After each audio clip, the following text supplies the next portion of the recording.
Hi, I'm Ken Sandberg. And I'm Heather Michelle Lawler. Welcome to Campfire Classics, where we try to read those books that look really good on your shelf. It's 2021, y'all! We made it!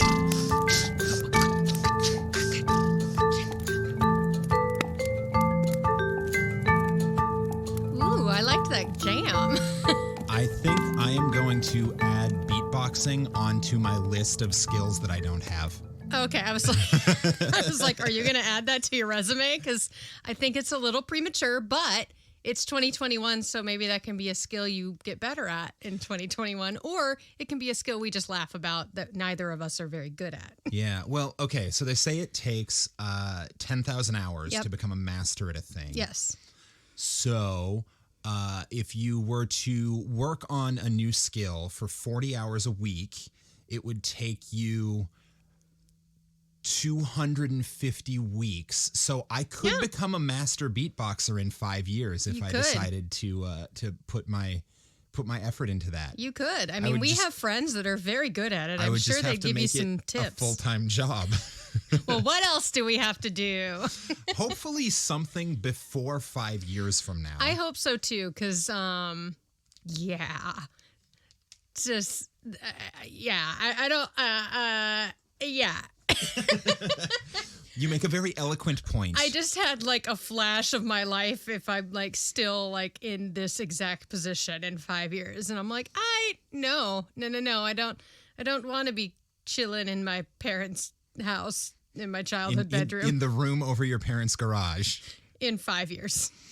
Like, we are very appreciative of the place to be during this shithole of a time, but I did get my $600, so thanks, government. That's cool. I immediately got on Amazon and bought crafting supplies. There would be one, well, I suppose two major differences if we were still here in 5 years. The first one being, of course, that this room would be filled to the brim with craft projects. Yes. And the second would be that you would be living with a master beatboxer. Well, now I feel like I have to pick a skill that I want to be really amazing at in 5. Well, a bunch of the shit I ordered on Amazon is this resin, like resin jewelry, resin, little like paperweights and like that kind of stuff. So maybe I'm a master resinator. You're already a master resonator. Yes, I am. That's what acting grad school was for. And I'm a master at that. We already have masters. That's also what these microphones do. If you say master resonator. Master resonator. Yeah, see, that's what I'm talking about. Yeah, take that. I definitely didn't add all of that resonance and ambiance you heard in post. That is you not don't a need thing. to add anything to my voice. It's just lovely right here. See, that's all natural. Send that to all the agents. Yeah, that robot voice she just did is not natural. That I did add in post. I am always a little scared when Ken is editing the podcast and he starts giggling. And I'm like, is it something we did? Because a lot of times, we're ridiculous. Sometimes we're funny. But sometimes it's like an evil giggle because I know he's adding some weird sound effect that is always amazing. But I always get nervous. What is he gonna do? Like last week, I loved the meows. Oh no, I didn't add that. That was Lina censoring us. Yeah, she course. decided she didn't like some of the language we were using. She didn't like the word "see you next Tuesday," so she went meow. She came by and kept meowing really loud right into my microphone, and it overpowered everything that either of us were saying. Well, what's funny about that is I was like, leave it in. Like, I don't like to censor. I mean, we clearly have a podcast where we say fuck and shit, and like, it's fine. I don't like to censor people, but like, I was talking to my friends in New York. I have this like group from my gym, and one of them's what's up, hamsters? Hey, hamsters, my throbbing hamsters from Mark Fisher Fitness. Shout out. We were talking to them while Ken was editing, and I said, should we edit out "See You Next Tuesday"? And they were like, well, who are you talking about? And I went, oh, no, it's a fictional character. And they're like, then no. And then I like explained the context, and they were like, actually, can you bleep it, but bleep it with meows? And like that was like a group like collaboration, and it just so happened that there were 3 of them. So comedy in 3s, meow, meow, meow. So if you haven't listened to last week's episode, check it out. Of course, I much prefer the story that Lina just doesn't like the word, which is why she just came and meowed me out saying it again. Lina, come on. We told you you'd get your own episode one day. Don't censor me, Lina. Kitty cat meow. Well, all that, yeah. So I hope everyone had a wonderful end of 2020 and dive into 2021.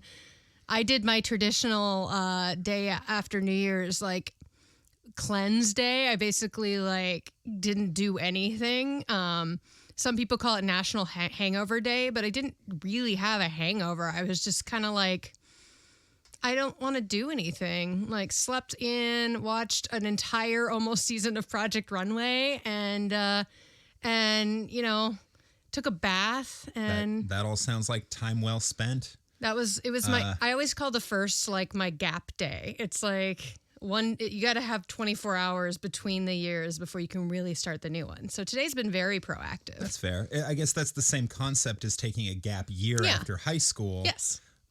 You need a full day to be a real person again before you can jump into the next thing. Yeah, you gotta let it all go.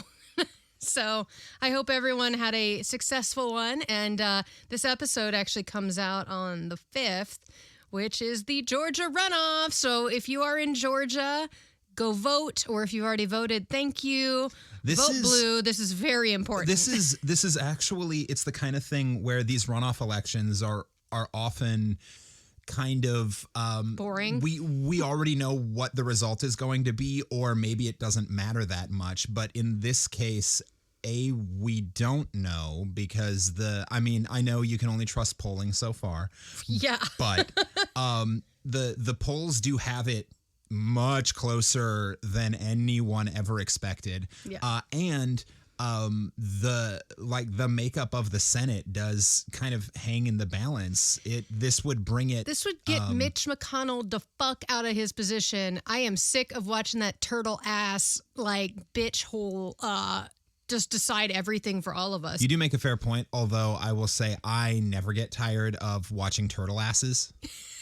Turtle asses are different. Like when baby turtles get born and they like turtle into the ocean. That is the cutest shit I've ever seen. You know, it's not cute. Mitch McConnell's face. And it never was. So fuck that guy. I'm going to say it right now. Bye. Go to the polls. I don't want to ever see that man's face again.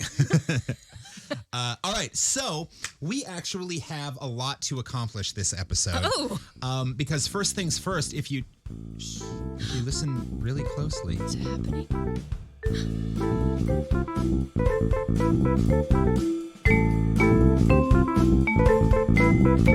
Oh my God, it's happening! So here we are. This is another episode of True Crimes and a Lie. It's been a while since we did this. Yay.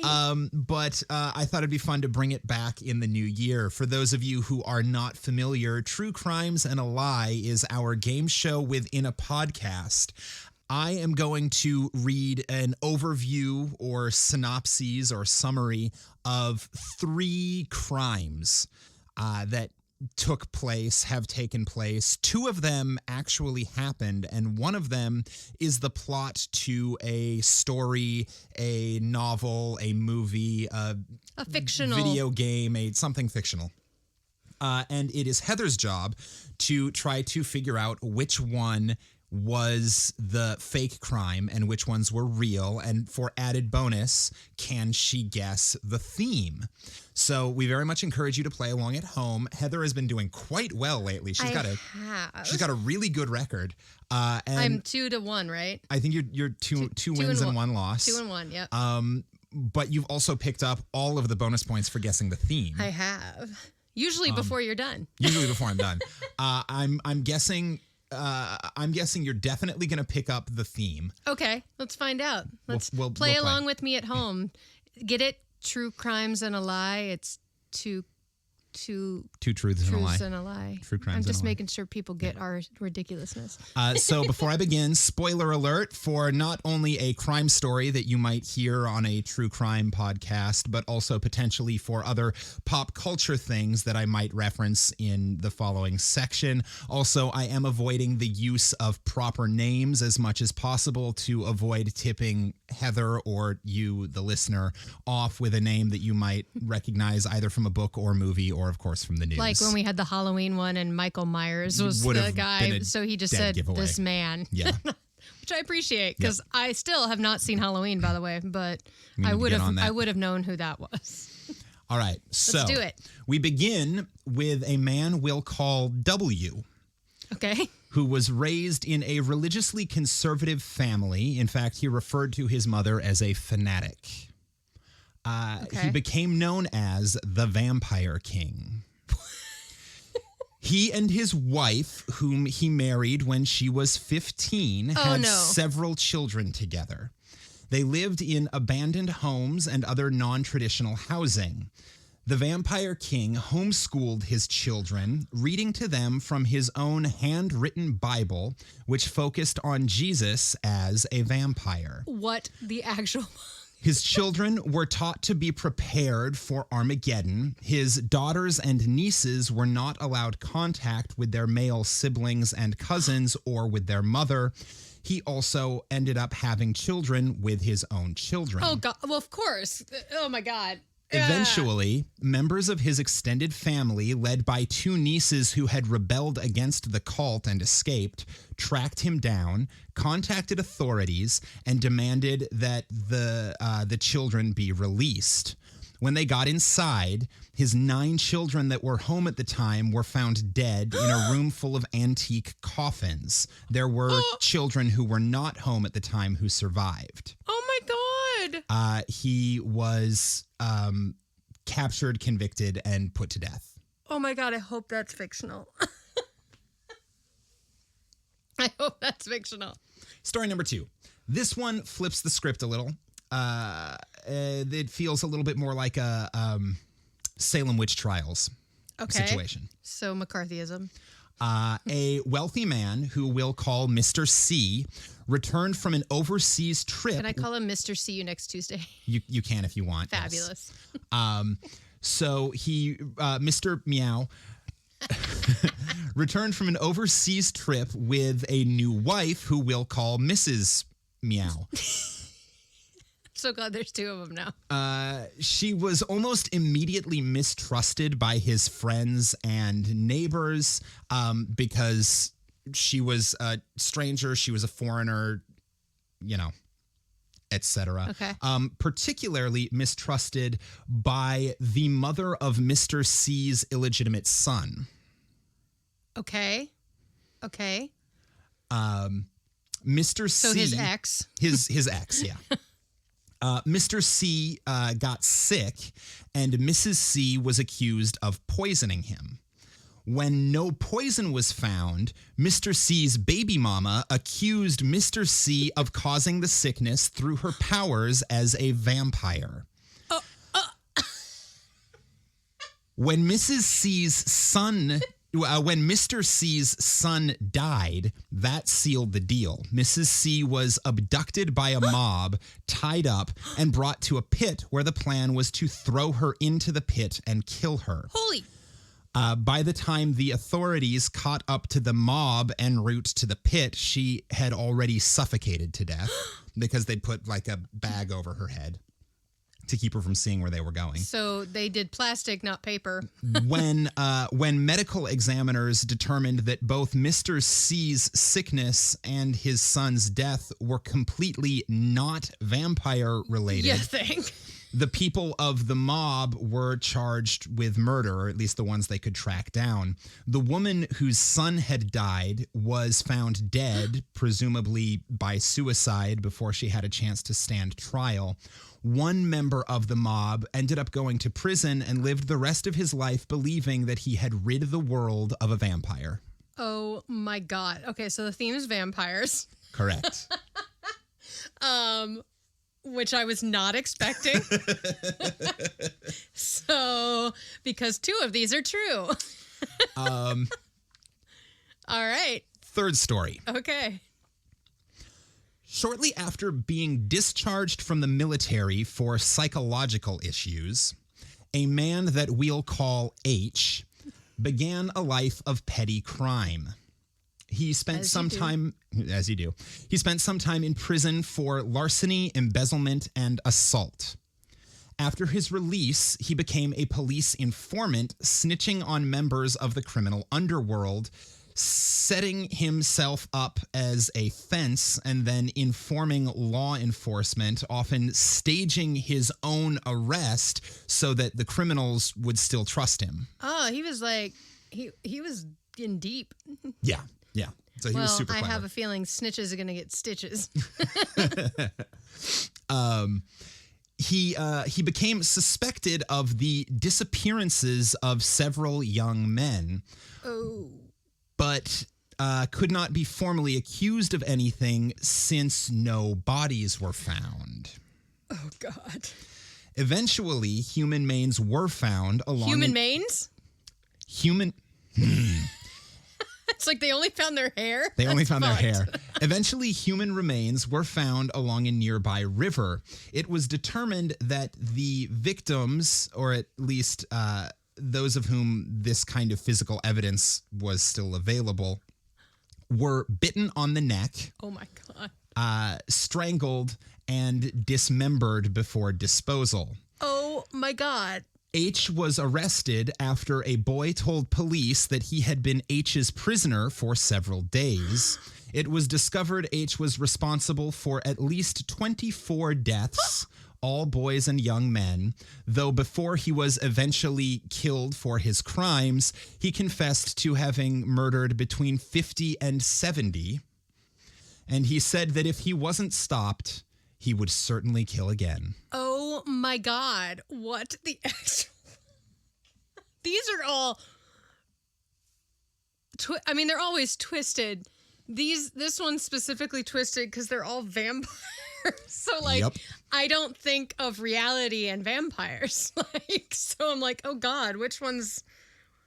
I'm gonna go with my gut again, which is just purely out of hope. Is that the first one is fictional? The first one is fictional. I'm. Go ahead. Yep, that's what I'm saying. That's your guess. Yep. Listener, do you agree? What's your guess? Unfortunately, the first one is not fictional. Oh God, I hate it so much. This happened in Fresno, California, in 2004. Oh my God! The man's name is Marcus Wesson. The children that were found dead were shot in the head. Oh, God. In court, he claimed that his eldest daughter had done it, but in court they decided, well, yeah, maybe, but you're the one who forced her to do it. Yeah, you were in control of all those people. Yeah. Oh, man. So he was sentenced to death in 2005 and is at least as currently as the story I was able to find is on death row in San Quentin. Oh my God. Fuck that guy. Oh my God. 2004? 2004. Jesus. Why are all the cults in California? Mr. and Mrs. Meow. Okay. Are actually Mr. and Madam Cabanel. Okay. That is the storyline for the short story The Fate of Madame Cabanel by Eliza Lynn Linton. All right. Written in 1873. All right. When you first started telling that story, the very beginning made me think of the movie Original Sin with Antonio Banderas and Angelina Jolie, because he goes and marries this stranger and immediately all his friends are like, something ain't right. And it's like... It's a crazy ass movie, but yeah. And then I was like, oh, that's not it. And then our third story, the man named Mr. H, is the story of Fritz Harman, who is known as the Vampire of Hanover. Where the hell's Hanover? Germany. He's German. Okay. Well, of course he is. That's where vampires should be. He was labeled as a criminal and delusional from a young age, partly because of his homosexuality. Oh, no. He was sent to a mental institution from which he escaped, possibly with the help of his mother. Reports on that vary. Well, if he was sent to an institution because he's gay, I hope his mother would let him out. Yeah. The murders that are confirmed took place between the years 1918 and 1924. But again, he claimed to have killed at least twice as many people as they found and could confirm. So it's hard to know, although he was convicted and sentenced to the guillotine in 1924. So it definitely didn't go after that. Did he die by guillotine? Yep. Oh, shit. Yep. Y'all, I'm making a movement for the guillotine to come back. Going back to that whole Mitch McConnell thing. I'm just saying. I will leave it there. But okay, that was fun. All right. All right. So, vampires. Listener at home, how'd you do? How'd you do? Were you lost. Right? I tend to get Did swayed by Heather? the one that upsets me the most. I just really hope is fictional. Yeah. Even though I know humanity is insane, which is why we need the guillotine again. Rise up. All right. So this has been True Crimes and a Lie.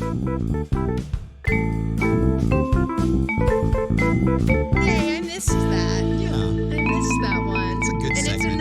It's a nice crossover because we have a lot of supporters on like Twitter and stuff who are true crime podcasts, and this kind of ties us to them. So if any of you are listening and you haven't done any of those stories, do it, because now I'm intrigued. Yeah, let's hear a full hour-long episode report on Fitzharmon. Oh yeah, I definitely want to know about that, and I that's some crazy shit. All right, hey, Ye Old Crime. I think that we promoted them a couple months back. They'd be perfect for them because they do crimes that are at least 100 years old, like we do stories that are in public domain. So. Yeah. Check it out, ladies. All right. So this brings us to the reason we are all here. Why are we here?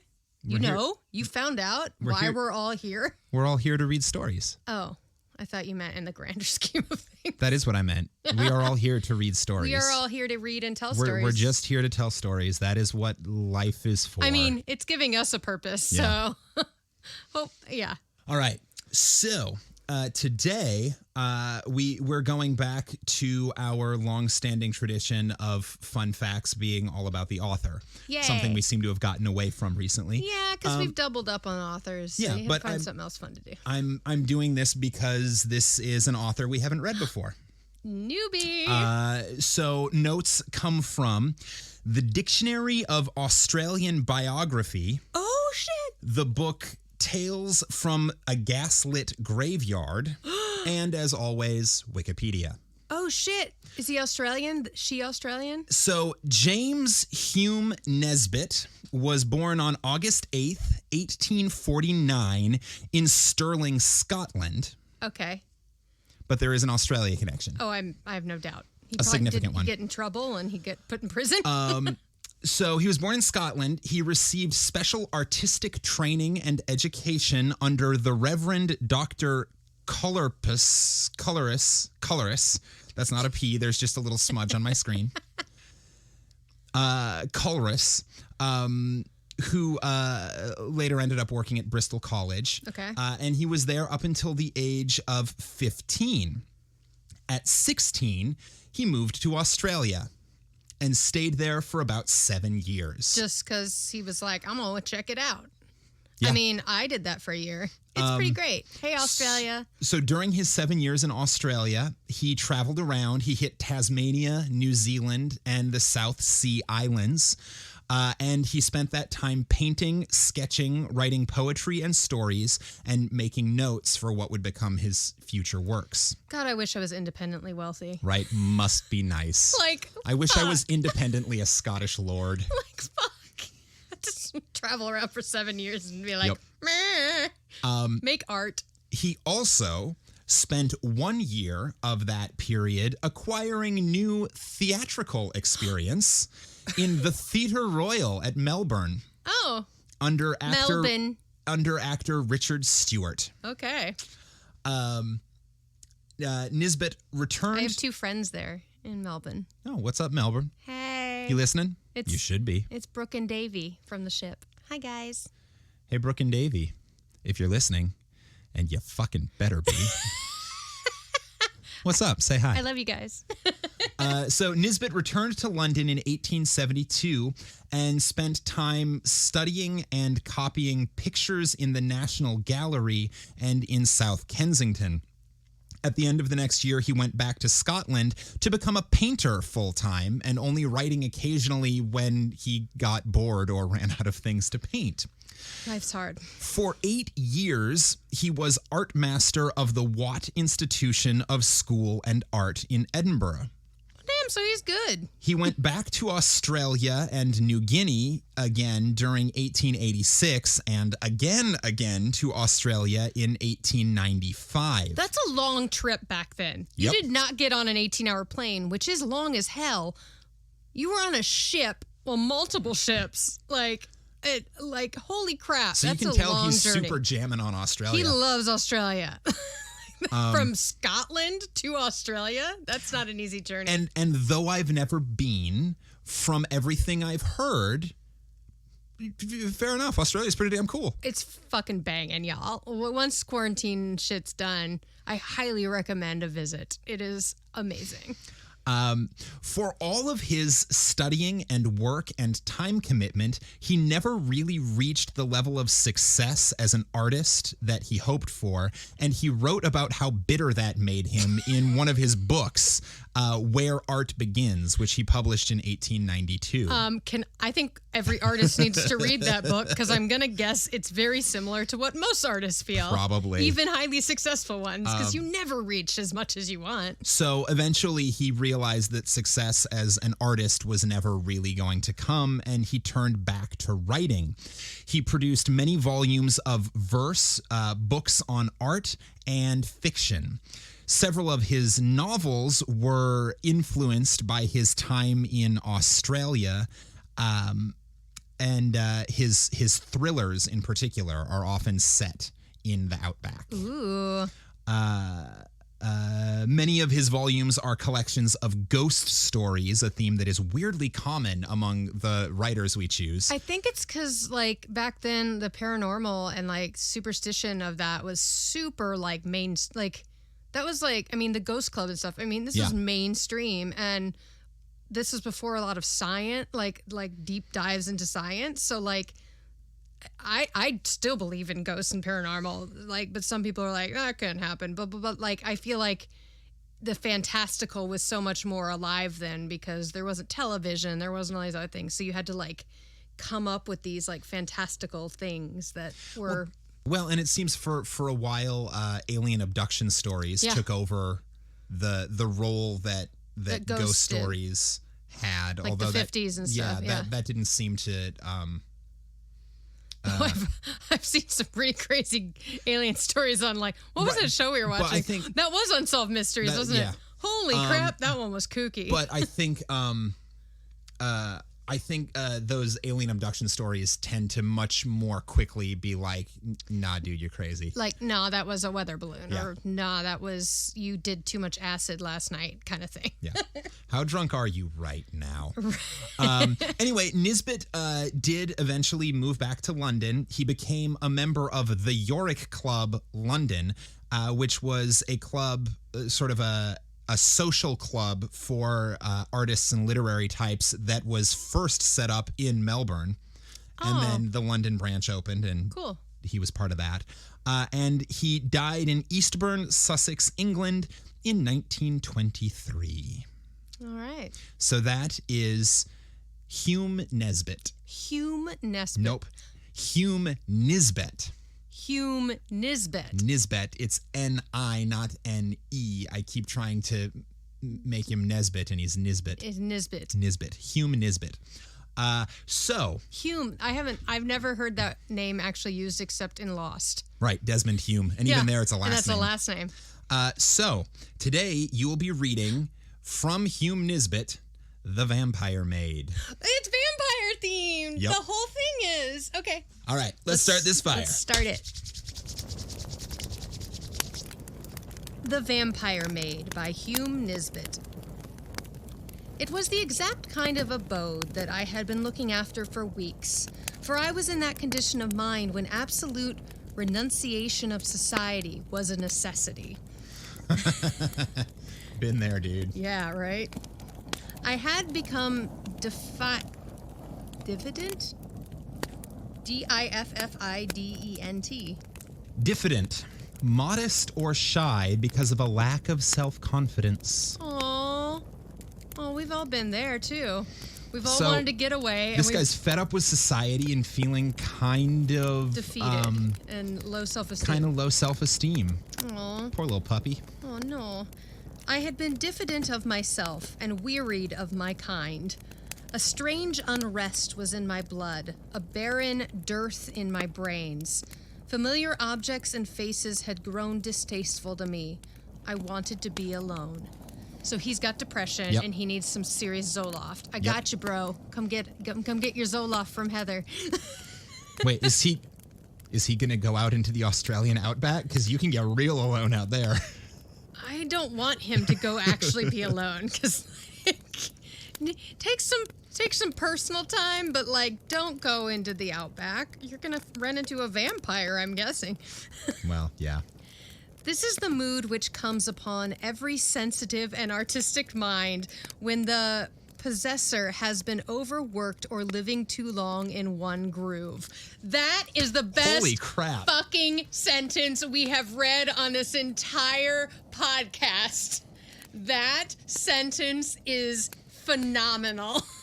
This guy has some insight, clearly, into what it means to be an artist. Holy shit, this is this is the past, I mean, it happened before, but the past 9-10 months for artists, this is every single one of us, because we just can't. Living too long in one groove. In one groove without being able to express yourself through art, because that's what we live for. Oh my God. Whew. I'm reading that again, and I hope you keep both of them in. This is the mood which comes upon every sensitive and artistic mind when the possessor has been overworked or living too long in one groove. It is nature's hint for him to seek pastures new, the sign that a retreat has become needful. If he does not yield, he breaks down and becomes whimsical and hypochondriacal, as well as hypercritical. Wow. This person is me. I'm glad I picked this one for you. Hyperchondriacal. What a great way to say hypochondriac. Hypochondriacal. It is always a bad sign when a man becomes overcritical and censorious about his own or other people's work, for it means that he is losing the vital portions of work, freshness and enthusiasm. This is legit, y'all. Before I arrived at the dismal stage of criticism, I hastily packed up my knapsack and, taking the train to Westmoreland, I began my tramp in search of solitude, bracing air, and romantic surroundings. Where's Westmoreland? That sounds like an Australian town. There's a Westmoreland County in Pennsylvania. I don't think he's there. The town of Westmoreland, Tennessee. There is Westmoreland County in New South Wales. That's probably it. There is Westmoreland County in England. There is Westmoreland, New Zealand. So he's in one of those three? Westmoreland Parish in Jamaica. There are 2 Westmorelands in New Brunswick, Canada. I hope he's in Jamaica. 1, 2, 3, 4, 5, 6, 7, 8, 9, 10. There are 11 Westmorelands in the United States, including the failed state of Westmoreland. It was proposed for statehood in 1784. Oh my God. Where is it? The state of Westmoreland was proposed self-proclaimed state that would have seceded from Pennsylvania. Oh, damn. Was it like Pennsylvania? In 1784, after the Congress of the Confederation had ruled that the territory belonged to Pennsylvania rather than Connecticut. So no, it's over by Connecticut. Oh, shit. Yeah. All right. Fancy. Well, I'm guessing we're going to find out where this is through, like, context clues. All right. That was a long-ass tangent. We now dive. return you to your story. Depressed man goes to Westmoreland. Goes to Westmoreland in search of solitude and romantic surroundings. Many places I came upon during that early summer wandering that appeared to have almost the required conditions, yet some petty drawback prevented me from deciding. Sometimes it was the scenery that I did not take kindly to. At other places, I took sudden antithesis to the landlady or landlord. I've been there, and felt I would abhor them before a week was spent under their charge. That's fair. Other places which might have suited me, I could not have, as they did not want a lodger. Fate was driving me to this cottage on the moor, and no one can resist destiny. Ooh. Oh, shit. All right. Oh, damn. So on the moor sounds like we're in the UK. It does sound like we're in the UK because there's that wonderful play on the moors. One day I found myself on a wide and pathless moor near the sea. I had slept the night before at a small hamlet, but that was already 8 miles in my rear.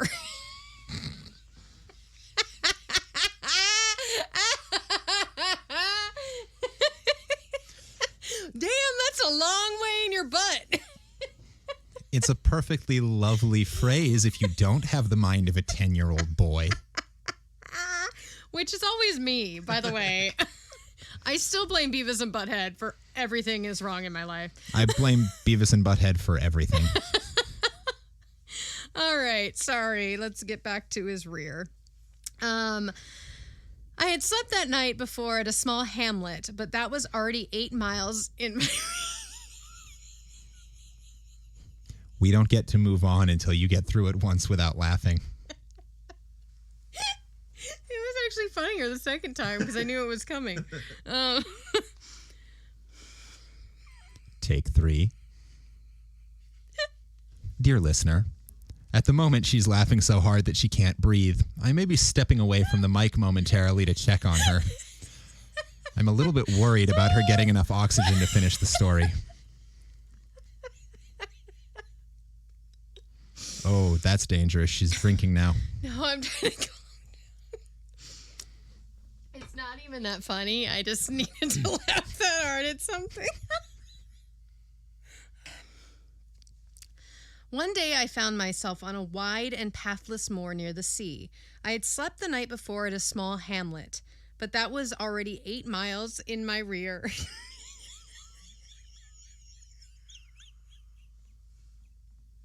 It's the my rear, not in the rear.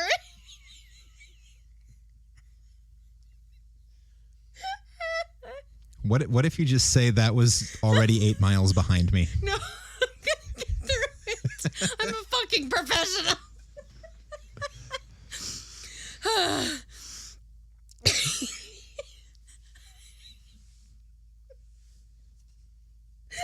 I'm patient. I got nothing but time. Oh my god.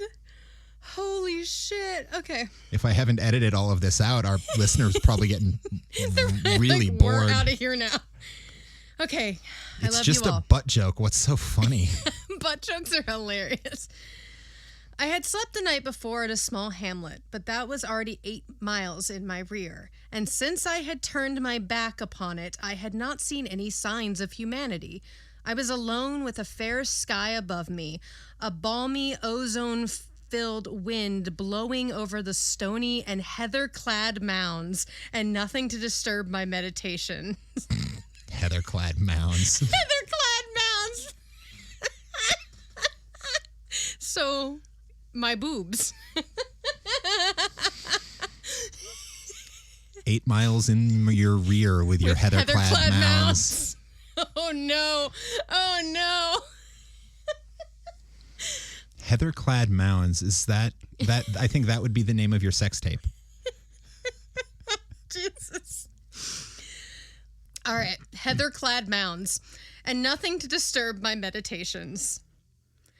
How far the moor stretched, I had no knowledge. I only knew that by keeping in a straight line, I would come to the ocean cliffs. Then, perhaps, after a time, arrive at some fishing village. I had provisions in my knapsack, and being young, did not fear a night under the stars. I was inhaling the delicious summer air, and once more getting back the vigor and happiness I had lost.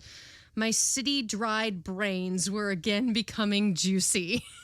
Yeah. That is the sexiest way to put camping ever. Yeah. Moisten those brains. Moisten my citted brains. How you doing? A bunch of people just turned off our podcast because we said moisten. My brain's all moist. Thanks to nature.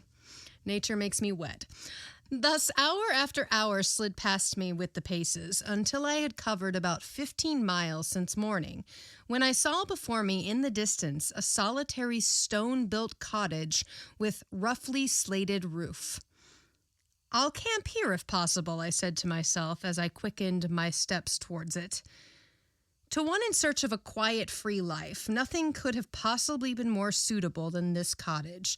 It stood on the edge of lofty cliffs, with its front door facing the moor and the backyard wall overlooking the ocean.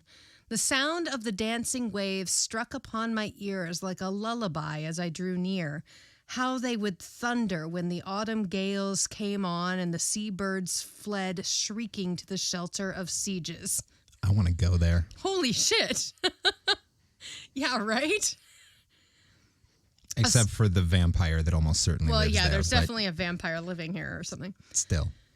A small garden spread in... I mean, I would almost, deal with a vampire and all that shit for an oceanfront cottage, man. Yeah. You know, right? Gotta weigh the good and the bad. Especially an oceanfront cottage that is 15 miles away from the nearest human beings. That's the best vacation property ever. So, you just you learn how to live with the vampire. A small garden spread in front, surrounded by a dry stone wall just high enough for one to lean lazily upon well inclined. This garden was a flame of color, scarlet predominating, with others soft shades that cultivated poppies take on in their blooming, for this was all that the garden grew. This is very poetic, and it is written poetically, Well, and you can tell that he spent a lot of time as a poet and a painter. Yeah, because it is not written like a novel; it's written almost like poetry. As I approached, taking notice to this singular assortment of poppies and the orderly cleanliness of the windows, the front door opened and a woman appeared who impressed me at once favorably as she leisurely came along the pathway to the gate and drew it back as if to welcome me. Yeah, she did. Yes, she did. She was of middle age and when young must have been remarkably good looking. Dude, middle-aged women can be hot as hell. He's going to regret that comment, I have a feeling. She was tall and still shapely, with smooth, clear skin, regular features, and a calm expression that at once gave me a sensation of rest. To my inquiries, she said that she could give me both a sitting and bedroom and invited me inside to see them. As I looked at her smooth black hair and cool brown eyes, I felt that I would not be too particular about the accommodation.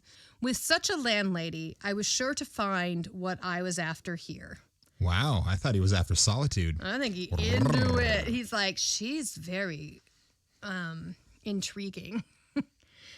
The room surpassed my expectation. Dainty white curtains and bedding with the perfume of lavender about them. A sitting room homely yet cozy without being crowded. With a sigh of indefinite relief, I flung down my knapsack and clenched the bargain. She was a widow with one daughter, whom I did not see the first day, and she was unwell and confined... She was a widow with one daughter, whom I did not see the first day as she was unwell and confined to her own room. But on the next day, she was somewhat better, and then we met. The fare was simple, yet it suited me exactly for the time. Delicious milk and butter with homemade scones, fresh eggs and bacon. After a hearty tea, I went early to bed in a condition of perfect content with my quarters. Yum. I want breakfast now. This sounds like the best fucking bed and breakfast ever. If we can find this place on Airbnb. Yeah. Let's find it. Vampires aside. It's cool. I'll even, we should buy a little seaside cottage and turn it into this house. Set up a vampire in the upstairs room. Oh, set up a vampire. Yeah. Is that how it works? Yeah. Well, like a little inflatable Dracula or something. Like one of the ones that's like, I know we're on radio, so you can't see what I'm doing. They flap their arms around. Oh, we'll get one of those used car inflatable flappy arm people that they had all over at New Year's Eve. So Planet Fitness flapper, and we'll turn it into a vampire. And dress it up as Dracula and set one of them on the roof. Oh, good. I'm in. Yet happy and tired out as I was, I had by no means a comfortable night. This I put down to the strange bed. I slept certainly, but my sleep was filled with dreams, so that I woke up late and unrefreshed. A good walk on the moor, however, restored me, and I returned with a fine appetite for breakfast. It's never a good sign if they don't sleep well. No. That's been a theme in a couple of our stories. Yeah, although breakfast is always a good sign. Always yummy. Breakfast. Certain conditions of mind with aggravating circumstances are required before even a young man can fall in love at first sight, as Shakespeare has shown in his Romeo and Juliet. In the city, where many fair faces passed me every hour, I had remained like a stoic, yet no sooner did I enter the cottage after that morning walk than I succumbed instantly before the weird charms of my landlady's daughter. Oh, God! I hope she's old, I was seeing in my mind. Then my landlady's daughter, Ariadne?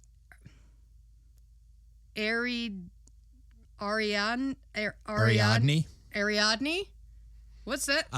Ariadne is the daughter of King Minos of Crete. Oh, okay. So she's a major figure in Greek mythology. Okay, cool. Landlady's daughter, Ariadne Brunel. I really hope she's 21. Well, if the landlady is middle-aged, that's true. And it's late 1800s, then she's 18. She probably had a daughter when she was 20. Between 18 and 22. Yeah. And if we're calling middle-aged 40-ish, 40, that means her daughter is also between 18 and 22 now. Great. Cool.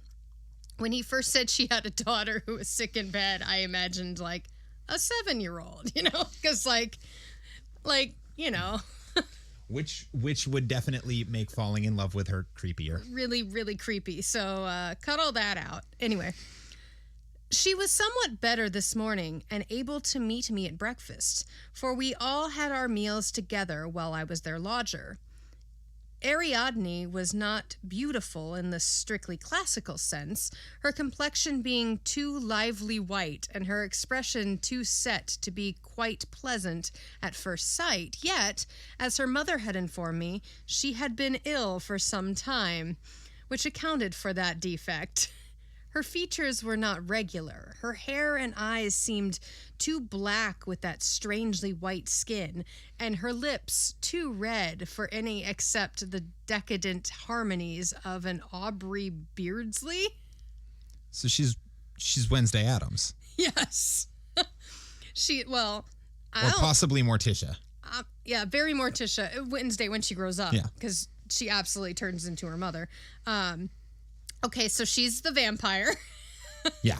Clearly, she's sick in bed, and she's pale as all hell, and her eyes are black.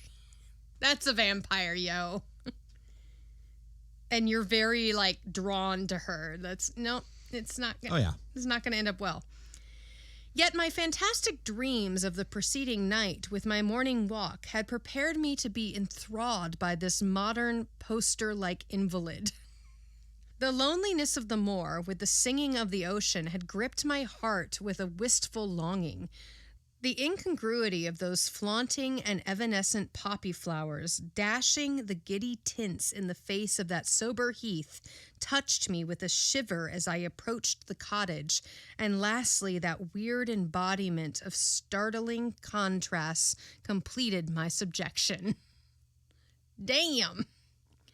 She rose from her chair as her mother introduced her, and smiled while she held out her hand. I clasped that soft snowflake, and as I did so, a faint thrill tingled over me and rested on my heart, stopping for the moment its beating. This contact seemed also to have an effect on her as it did me. A clear flush like a white flame lighted up her face, so that it glowed as if an alabaster lamp had been lit.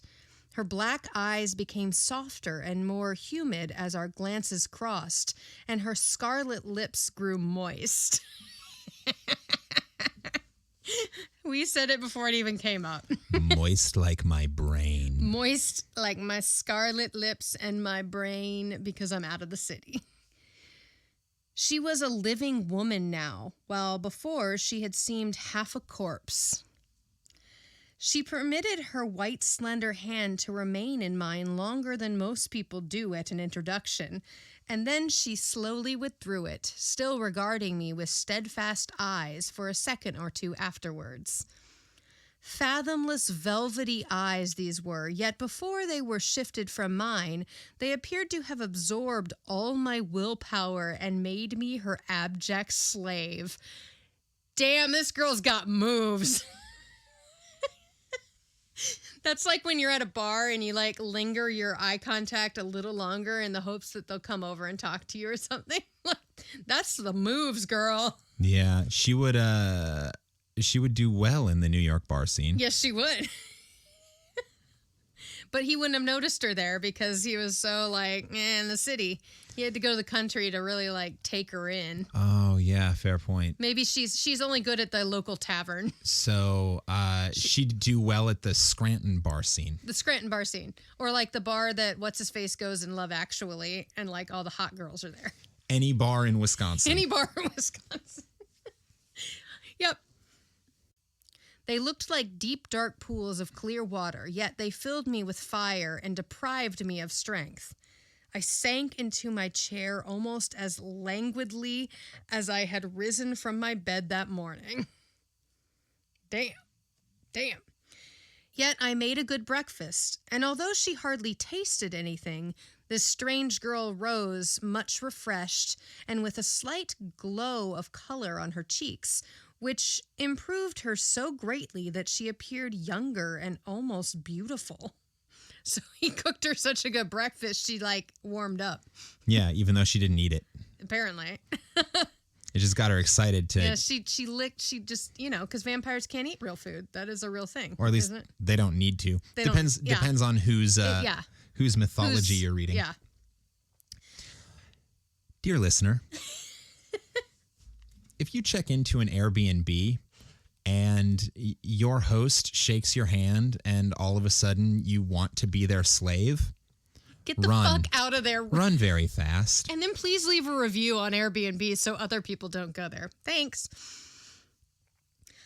I had come here seeking solitude, but since I had seen Ariadne, it seemed as if I had come here only for her. She was not very lively. Indeed, thinking back, I cannot recall any spontaneous remark of hers. She answered my questions by monosyllables and left me to lead in words.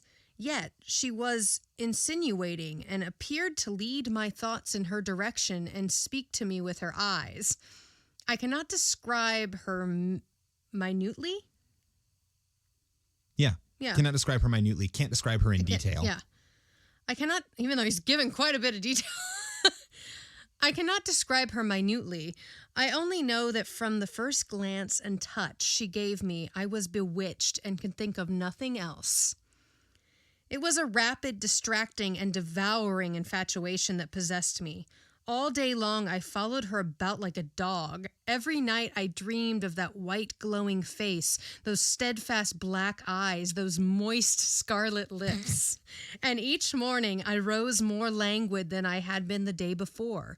Sometimes I dreamt that she was kissing me with those red lips, while I shivered at the contact of her silky black tresses as they covered my throat.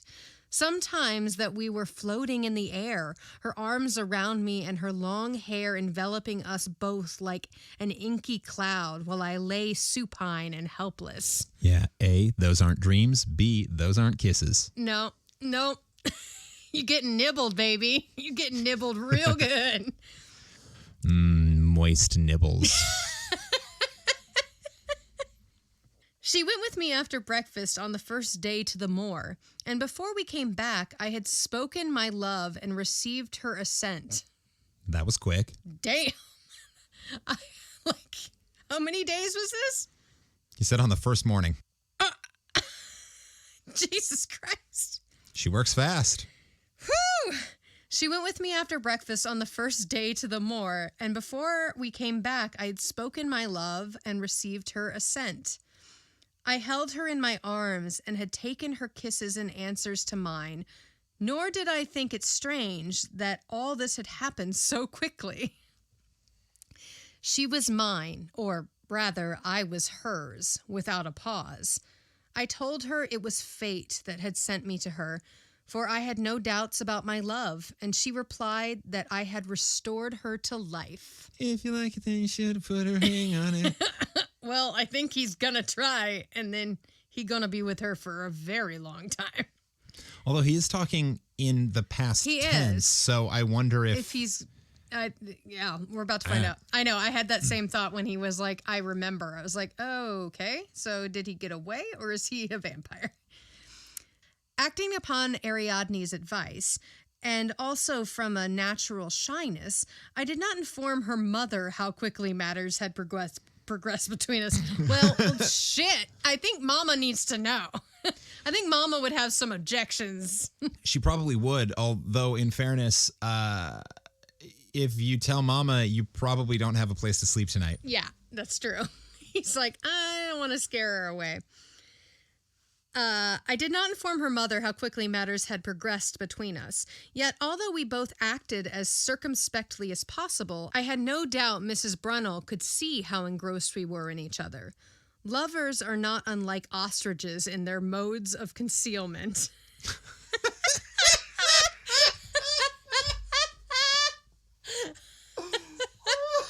That is a great line. Oh my God, that makes me think of like when we were like trying to sneak around at grad school when we first started dating and we didn't want our classmates to know. Yeah, anyone who has ever had a relationship in the beginning stages that you're trying to keep from people knows that like it doesn't you're work. You're not clever. You're not smooth at all. You are not. No. Your blood is not in your brain. So you're not nearly as cool as you think you are. Everyone can see it. It's like shoving your head in the sand. I know that that's what the line meant, but I also immediately imagined trying to hide a new relationship is like trying to hide an ostrich. In the wardrobe. Like I imagined like trying to walk around campus with my pet ostrich that I wasn't supposed to let anyone see. What's that? Nothing? Nothing? It's my purse? Ken, what are you trying to put in your locker? I'm going to read that line again, though, because I love it. Lovers are not unlike ostriches in their modes of concealment. I was not afraid of asking Mrs. Brunel for her daughter, for she had already showed her particularity toward me. Like she liked him. Yeah. I was not afraid of asking Mrs. Brunel for her daughter, for she had already showed her particularity towards me and had bestowed me upon some confidences regarding her own position in life. And therefore I knew that, so far as social position was concerned, there could be no real objection to our marriage. They lived in this lonely spot for the sake of their health, and kept no servant because they could not get any to take service so far away from other humanity. My coming had been opportune and welcome to both mother and daughter. The title of this book is The Vampire Maid, so I am intrigued. And it's maid as in, like, I guess it could be maiden, like... It's M-A-I-D, The Vampire Maid. Yeah. For the sake of decorum, however, I resolved to delay my confession for a week or two and trust to some favorable opportunity of doing it discreetly. Meantime, Ariadne and I passed our time in a thoroughly idle and lotus-eating style. Whoa. What the fuck? Each night, I retired to bed meditating, starting work the next day. Each morning, I rose languid from those disturbing dreams with no thought for anything outside my love. She grew stronger every day. While I appeared to be taking her place as the invalid, yet I was more frantically in love than ever and only happy when with her. She was my lone star, my only joy, my life. This is not a healthy relationship. Nope. We did not go great distances, for I liked best to lie on the dry heath and watch her glowing face and intense eyes while I listened to the surging of the distant waves. It was love made me lazy, I thought, for unless a man with all he longs for beside him is apt to copy the domestic cat and bask in the sunshine. There are worse things to do. As Lina snores in the background. Love makes you like a lazy kitty. Meow. I had been enchanted quickly. My disenchantment came as rapidly. Oh, shit. I had been enchanted quickly. My disenchantment came as rapidly, although it was long before the poison left my blood. Oh, shit. Okay. One night, about a couple of weeks after my coming to the cottage, I had returned after a delicious moonlit walk with Ariadne. The night was warm and the moon at the full. Therefore, I left my bedroom window open to let in what little air there was. I was more than a little...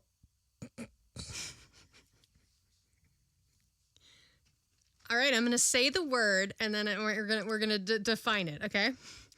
I was more than unusually fagged out. So that means unusually tired. Yes. Yes. Yeah.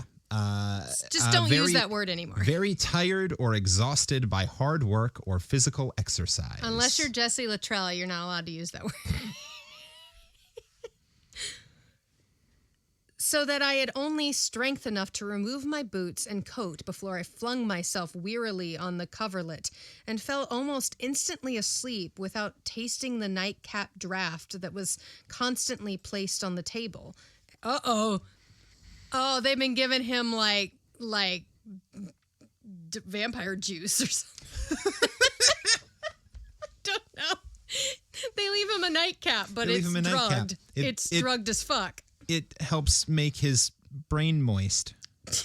I bet it does.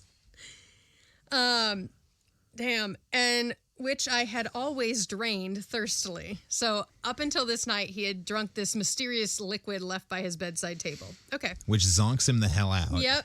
Interesting. So it's like NyQuil. So that the vampire can come in and... It's Vampire NyQuil. New from NyQuil. Vampire. Vampire NyQuil. Are you tired of having to go out in daylight? Do you wish your skin would sparkle or maybe catch on fire? Or glow? Try Vampire NyQuil. You know what? Given COVID, might as well. We're not going out in the sun or anything right now anyway. Vampire time! I had a ghastly dream that night. I thought I saw a monster bat with the face and tresses of Ariadne fly into the open window and fasten its white teeth and scarlet lips on my arm.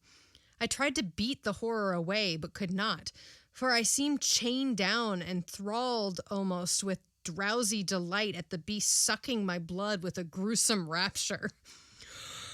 I looked out dreamily and saw a line of dead bodies of young men lying on the floor, each with a red mark on their arms, on the same part where the vampire had been sucking me. And I remembered having seen and wondered at such a mark on my own arm for the past fortnight. Well, that'd be a good thing to bring up. In a flash, I understood the reason for my strange weakness, and at the same moment, a sudden prick of pain roused me from my dreamy pleasure. Because she didn't take the juice. Yeah, it didn't knock him out hard enough. Shit! The vampire in her eagerness had bitten a little too deeply that night, unaware that I had not tasted the drugged draft. As I woke, I saw her fully revealed by the midnight moon, with her black tresses flowing loosely and her red lips glued to my arm. With a shriek of horror, I dashed her backwards, getting one last glimpse of her savage eyes, glowing white face, and blood-stained red lips. Then I rushed out to the night, moved on by fear and hatred, nor did I pause in my mad flight until I had left miles between me and that accursed cottage on the moor. The end. Yeah, that's right. Put that Vampire Maid miles in your rear. I ran so fast from the Vampire Maid, there were 8 miles in my rear. And I ran so far away. 8 miles in my rear. Well, shit. All right. He did escape. So he got out of there because he didn't take the drugs. Yeah. She'd been doing this forever. For 2 weeks. I bet Mama knew. No, had been doing it to him, but yeah, he saw the people from the past. Yeah. So, like, they moved. I'm guessing. I wonder if Mom's a vampire. I don't think Mom's a vampire, too. I'm guessing Mom is like, there's something wrong with her. And these men, like, if we move to the middle of nowhere, there will be less. Yeah. Like, well, I think pillaging of people. So there's always different variations on the vampire mythology. I'm guessing that in this case, being a vampire did not make her mindless evil. Yeah. She still recognizes Mom. Yeah. And Mom still recognizes daughter. And so Mom just moved her and her daughter out to this little cabin in the middle of nowhere. I'm guessing daughter ate dad. Could be. That's why she's a fucking widow.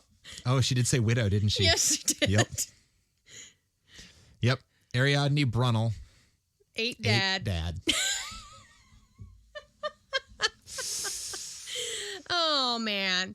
Well, shit, that was really good. That was a good one. That was really beautifully written. Yeah. Like. Thank you, Hume Nisbet. Yeah, Hume Nisbet. Like that. So I wish I could like show you at home. But like the way that story is written is very much like a poetry verse. The actual physical layout on the page. I'm guessing it was done very intentionally the way like that kind of poetry is. Because like at first I was like, that's not the end of a sentence. Oh, it's like reading Shakespeare. You've got to wait till the period comes, Lawler. You actually have to look for the punctuation. You actually have to like follow along. And it was so, it clearly was a poet. Clearly arts and poetry because it was very vivid. Like I could see that whole story very vividly. And I'm so glad he didn't drink his drunk juice that night. Yeah. All right. So, traditional vampire rules. Yes. Can't go out in the sun. They did always go out at night. They didn't. They went out in the sun. Yeah. But if you look at if you read Dracula, that wasn't a thing. That's not a thing. Yeah. His powers are greater at night. Yeah. But which seems to be the case here. But daylight doesn't kill them. No. So let's assume traditional vampire rules. Mm-hmm. A vampire catches you. Yep. You are drained to the point of death, and you are given the choice between death or coming back as a vampire. Which do you choose? Vampire. For fucking sure. Heather's got some work to do. Okay. You come back as a vampire. Who's the first person you go after? Mitch McConnell. And I don't even give him the choice. Wow. He's just dying. Sorry, that's the theme of this episode. Dear Secret Service, if you're listening, and I know you are, because you're always listening. I'm not a vampire. That was not a threat. No, it wasn't. Vampires aren't real. Aren't real. We deal in fiction. Guillotines are. Please do. For fuck's sake, woman, I'm trying to cover your ass.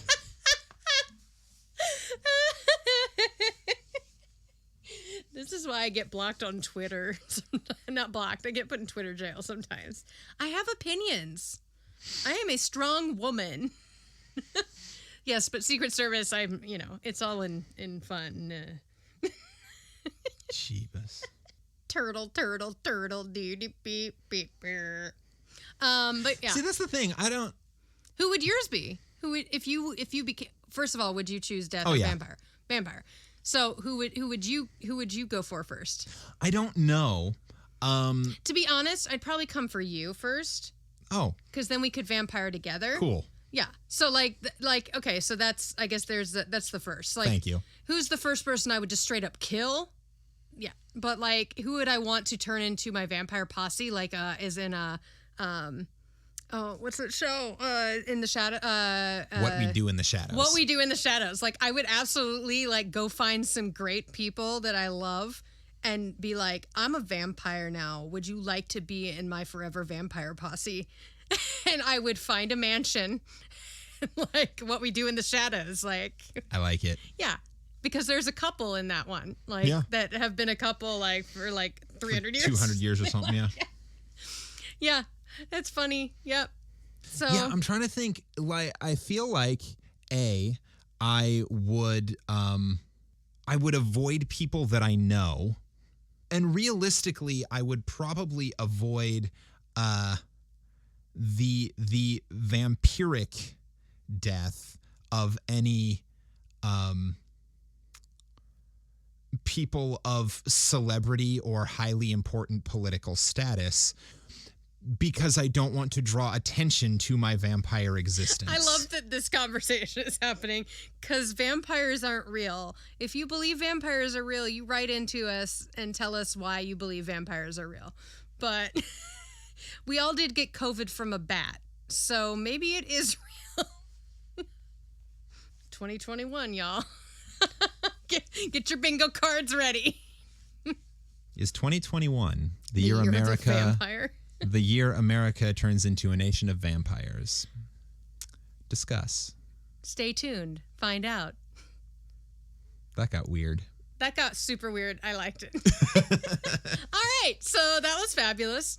Love the new author. Love True Crimes and a Lie. Love some vampiric... Vampire stories are fun. Vampire stories are very fun. Yeah, we had there was a vampire theme.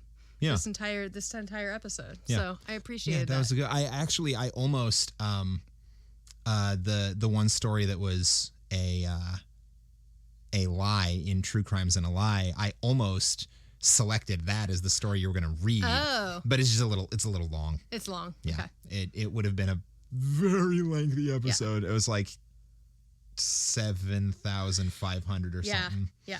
Yeah. We could do it, but we need to know. It'd be a long one. Yeah. All right. Thank you, dear listener, for tuning in once again.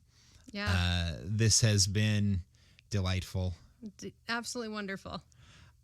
As always, check us out on social medias. We've got the Instas and the Faces and the Twitters and the TikToks and the those things. We also have a website. All the stuff. We also have a website, campfireclassicspodcast.com. And an email, 5050artsproduction@gmail.com, which you can find on the website. Yep.